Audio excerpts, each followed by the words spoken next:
begin our satsang now.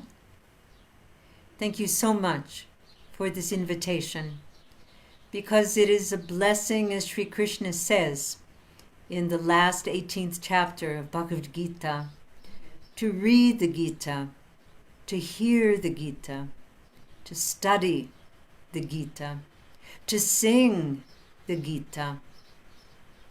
And by doing this, we overcome much of our karma. And this comes from the 7th chapter of Bhagavad Gita. So this is the 8th, 9th, and 10th verse of the 7th chapter, the Yoga of Knowledge and Discrimination. O Son of Kunti, this is the quality of dispassion. Krishna here is explaining to Arjuna who he is. And it's fascinating how Krishna describes himself. He doesn't say, I am of Vrishni. He doesn't say, I am of the Yadava race, the solar dynasty. He doesn't say, I am the king of Dwarka. What does Krishna say he is? And this is what we are. O Arjuna, I am the fluidity of waters. Let's try to feel that as we did in meditation. Fluidity. Okay. I am movement. I am flowing. I am the light of the moon, of the sun. Just close your eyes. See those two different lights. Moonlight on a lake. Moonlight on your house, your garden. And the light of the sun, its brilliance, its vitality. I am the pranaba. I am the Om. And I am the silent roar of the cosmic sound in the ether, vibrating through space. Try to feel that. I am the manhood, the virility in man and all beings. Now activate your sense of smell. I am the wholesome fragrance of the earth. Can you smell that? I am the radiance of fire. Not the heat, but the radiance of fire. I am the life of every creature. In holyascetics, I am their austerity. I am the intelligence in the discerning. In those who are glorious, I am their glory. O Arjuna, Son of Pritha, know me to be the seed of all creatures. I've always been fascinated by these verses of the Gita. They speak to us of that which is essential. They speak to us of the need for each one of us to find the essence of our own being.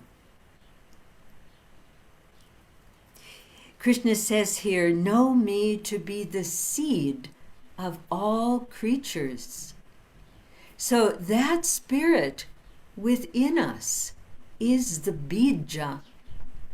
It is the seed, the essence, the very nature of ourselves and of everything in this created universe. Now, what do we know about essences? Well, perhaps you are familiar with the essence of oils, essential oils, or the flower essences, master's flower essences, or the flower essences of Dr. Bach. How is an essence of oil or of flower or of perfume made? It's made by undergoing a process that removes the impurities, removes what is non-essential, and what is left is essential. Think of a perfume, of a pure perfume, not diluted, a distilled essence, and how different that fragrance is from a perfume that has been diluted or mixed with other things. This process of distillation is what we do in our spiritual life through our spiritual practices. We are purifying and eliminating everything that does not belong to us. And in the end, what we discover is our pure essence. Most of you know the story about the very simple man who was able to carve the image of elephants, full-size elephants, not a miniature elephant, but a full-size elephant. He was not an artist, he was not trained, and yet he had this ability. And so the other artists of the area came to him because they wanted to learn his method. How could he carve such perfect, beautiful images, full size, of an elephant? And so he welcomed them and he said, "Please sit down, I will show you. Just observe." And so he took a big block of marble and put it there in his courtyard. All of the artists sat around, and this humble man took a seat in front of the block of marble, and he looked at it intensely, just looking. And time passed. A half an hour passed, an hour passed, 2 hours passed. The other artists were getting restless. They're thinking, what is he doing? Maybe this is not the right man. And after much time had passed, he got up and took his hammer and took his chisel, and he began to chisel. He went around and around and around. He never made a measurement. He never made a design, never made a mark. He chiseled and chiseled and chiseled. And after a long time, what there was that beautiful, perfect image of the elephant. And he turned around to his audience of artists and he said, "See?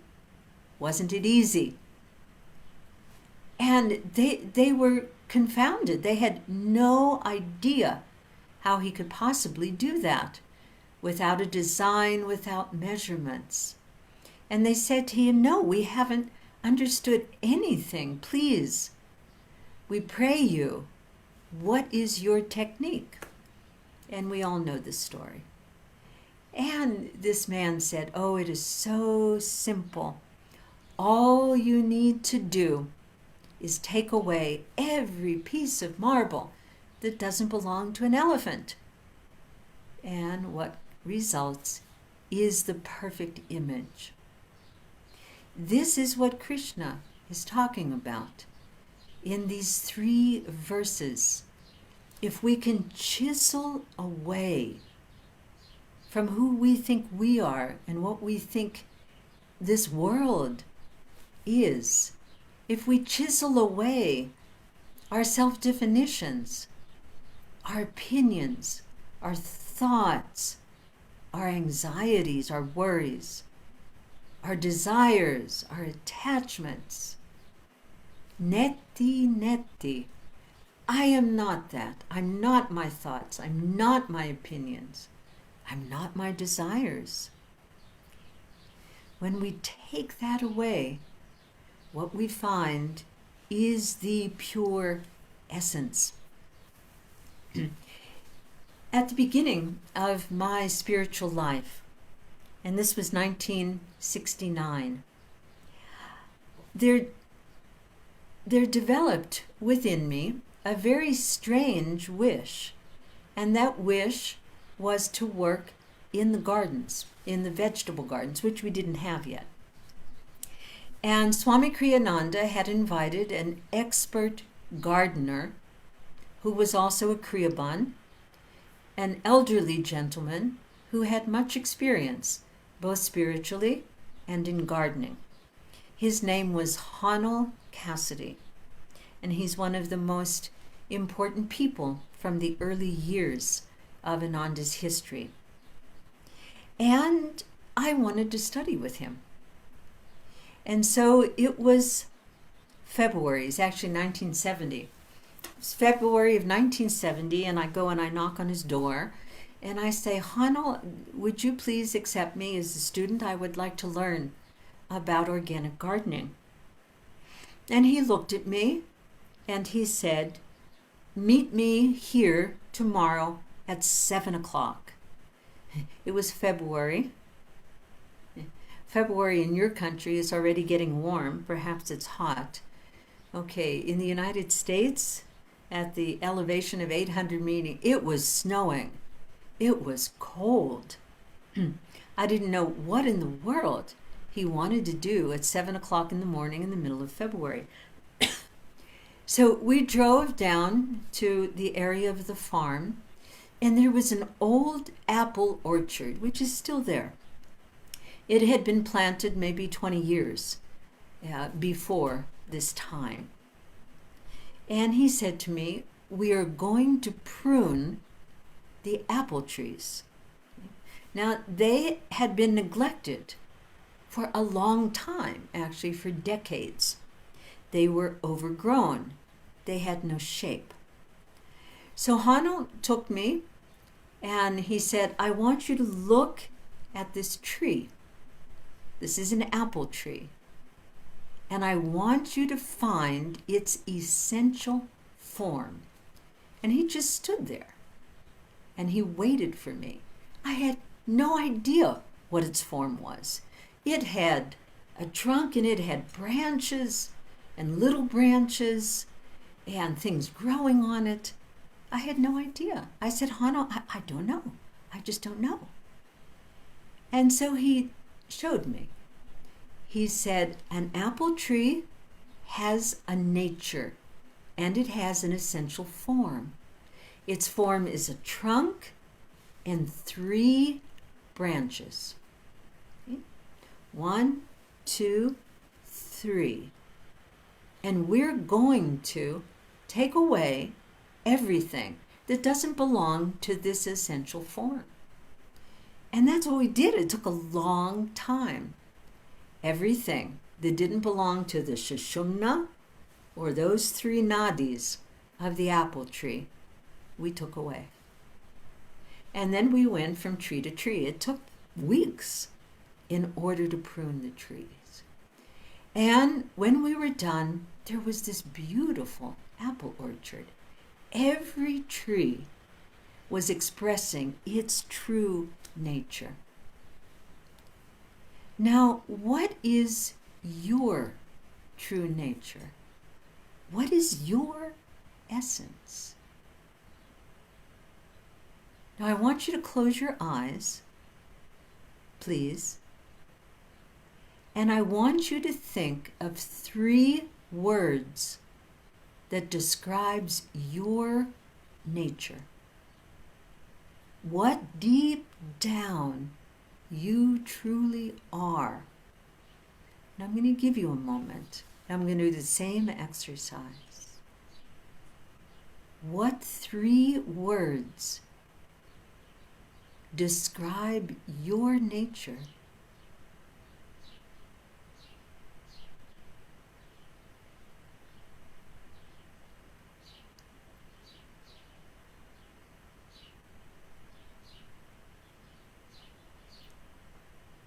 And if you have an ability to write,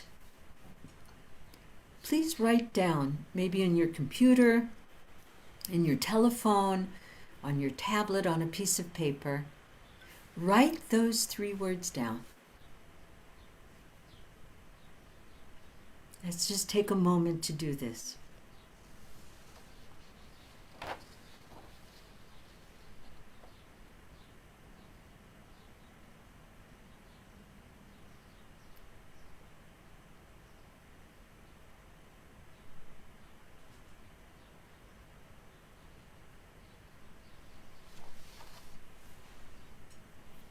Each of us is unique. The scriptures tell us this, that each soul is created in the perfect and complete image of the Spirit. The Paramatman becomes the Jiv Atman.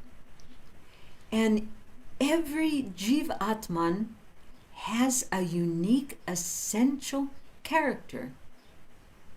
Unique means one of a kind.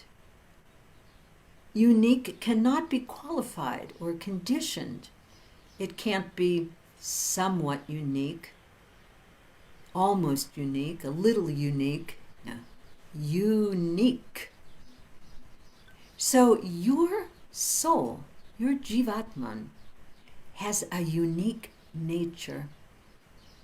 And we spend incarnations discovering what is our unique nature and accepting that.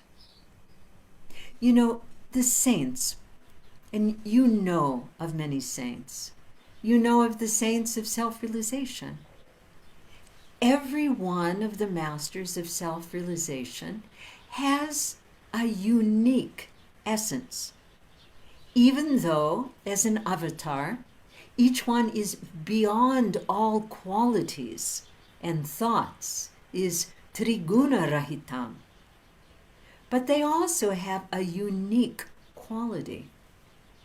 What is the essence of Mahavatar Babaji for you? Have you thought about that? Who is Mahavatar Babaji? His unique nature. Jesus Christ, what is his unique nature? Lahiri Mahashaya, what word comes to mind to describe his unique nature? Swami Sriyukteshwar, Paramhansa Yogananda, Swami Kriyananda. So we all have that unique nature. We want to find it, we want to express it, and from our center, being comfortable in the close of our own nature. From that essence, we want to relate to the essential nature of everything, of each person we know. They have a unique nature. How do we relate to people normally? From our expectations to them, rather than from my essential nature to your essential nature. The saints relate in that way. Swami Kriyananda related to every person according to his nature, not according to his own opinions or thoughts. In these days, I'm wanting to make a communication with someone, a colleague, someone I'm working with. And I've been thinking a lot about this person, not in terms of what do I want to achieve by speaking with them, which is my first, the first thing that I would think of, okay? Because I'm talking to them because of his situation.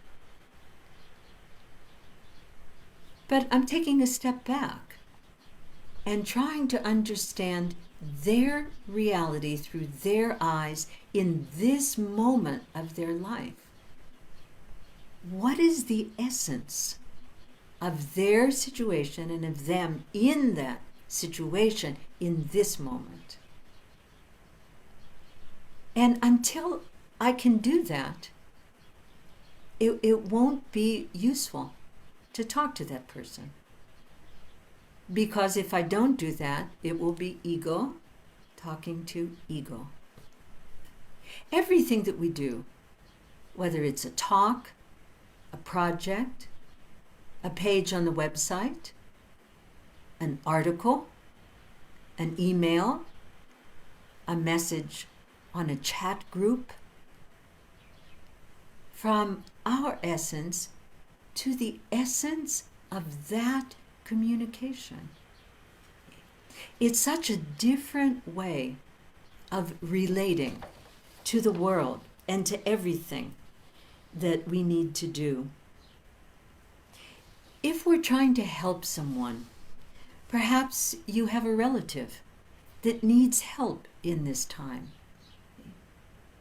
And instead of thinking, what do I want to give to this person? How do I want to help this person?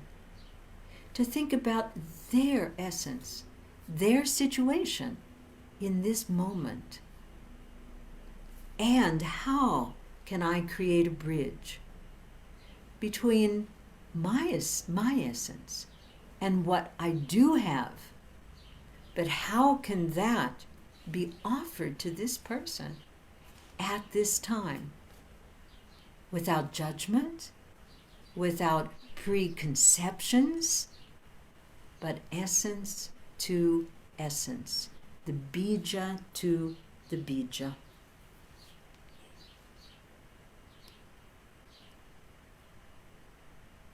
Everything changes in our life when we look at things through that perspective.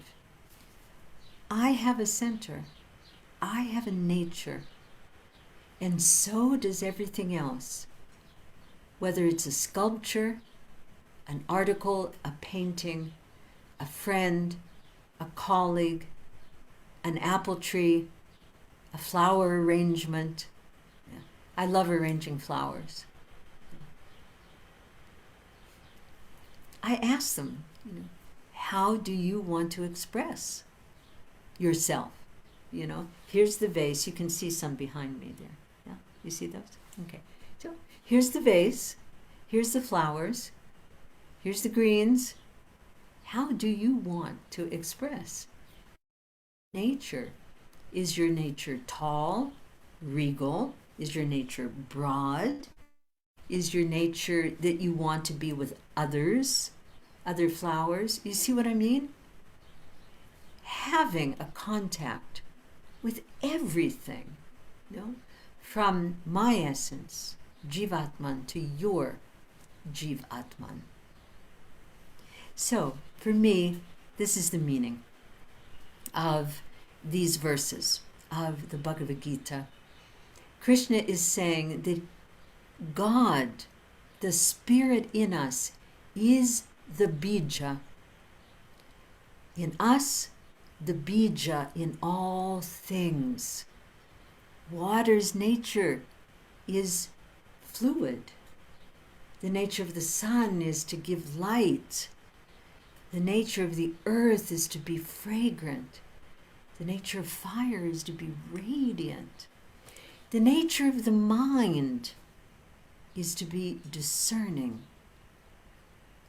And all of us want to come into our glory in those who are glorious, those who have found their true nature. It is God who is the glory in us and in all things.